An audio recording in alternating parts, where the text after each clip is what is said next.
That's one of the Achilles heels of a spreadsheet environment. There is no tracking of who changed what and when. And a big part of financial models is confidence.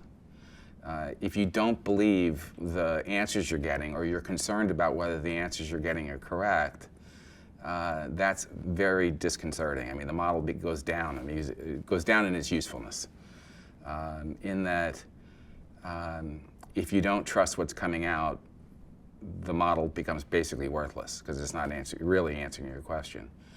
So the ability to be able to keep track of who changed what and when, to be able to do forensics on the model, if you will, to understand how it works, why it works, who changed what, how the various aspects of the model relate to one another, is a really important factor. So it comes down to how easy is it for me to sleep at night.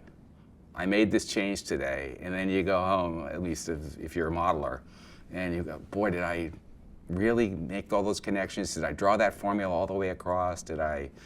What did I do exactly? This ability to go in and figure out what you did and why you did it through annotations and the like is a really strong aspect.